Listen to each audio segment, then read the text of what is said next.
Assalamualaikum warahmatullahi wabarakatuh. Perkenalkan, nama saya Hanifah Haq dengan NIM H052331. Di sini saya akan membahas mengenai perubahan kurikulum KTSP, kurikulum ke-13 dan kurikulum Merdeka, dan mengantisipasi pengembangan kurikulum yang akan datang. Pembahasan yang pertama adalah perubahan atau perbandingan kurikulum KTSP, kurikulum ke-13, dan kurikulum Merdeka.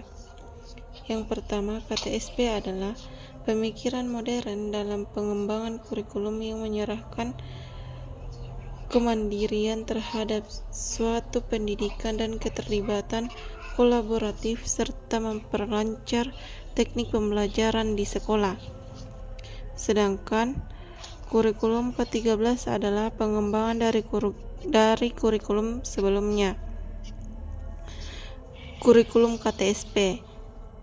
Tujuan pembentukannya adalah untuk melengkapi kekurangan kurikulum sebelumnya. Kurikulum 2013 dirancang untuk meningkatkan sikap pengetahuan dan keterampilan yang baik. Selanjutnya adalah kurikulum Merdeka. Kurikulum 2013 diubah menjadi kurikulum 2022 atau kurikulum Merdeka. Kurikulum ini disahkan oleh Menteri Pendidikan, Kebudayaan, dan Teknologi. Kurikulum ini menawarkan berbagai jenis pembelajaran intrakurikuler untuk memaksimalkan tersebar luasnya pendidikan di Indonesia. Selain itu, pembelajaran intrakurikuler yang beragam dari kurikulum Merdeka memberi siswa cukup waktu untuk memahami ide-ide dan memperkuat keterampilan mereka. Bahasan yang kedua adalah antisipasi pengembangan kurikulum yang akan datang. Kurikulum masa yang akan datang disebut juga kurikulum masa depan, yaitu kurikulum yang merangkumi pendekatan yang berpusat pada murid dan membolehkan mereka memahami kekuatan dan masing-masing serta berupaya belajar sepanjang hayat. Pada dasarnya, pendekatan dalam kurikulum masa depan mengacu pada prinsip, yaitu yang pertama, pendekatan yang harus ada dalam pencapaian visi dan misi pelaksanaan kurikulum masa yang akan datang, yaitu kandungan akan dibekalnya melalui berbagai cara penyampaian dengan menggunakan berbagai strategi. Kurikulum akan dibina sebagai modul dan diakses melalui rangkaian jaringan. Bahan pengalaman dan songkongan akan diperolehi daripada berbagai sumber dan disepadukan ke dalam struktur terus kurikulum. Bahasan yang ketiga adalah komponen kurikulum KTSP, kurikulum ke-13, dan kurikulum Merdeka.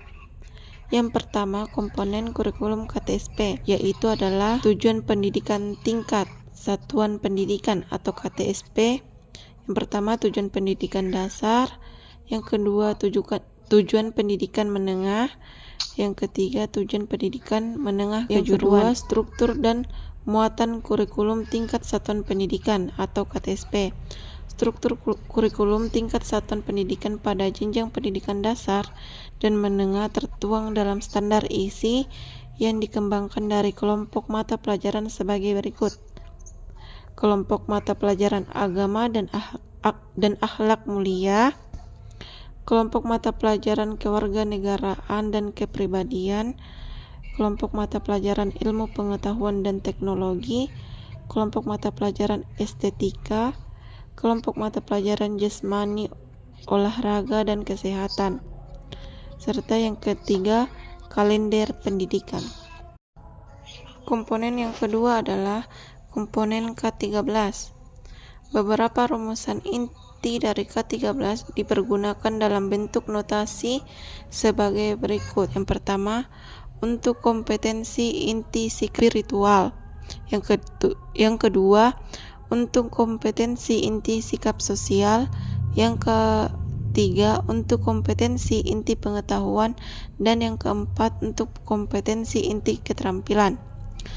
Selanjutnya adalah komponen yang ketiga, yaitu komponen kurikulum Merdeka. Yang pertama, tujuan pembelajaran, materi pembelajaran, strategi pembelajaran, serta evaluasi pembelajaran. Sekian dari saya. Apabila ada kesalahan mohon dimaafkan. Wassalamualaikum warahmatullahi wabarakatuh.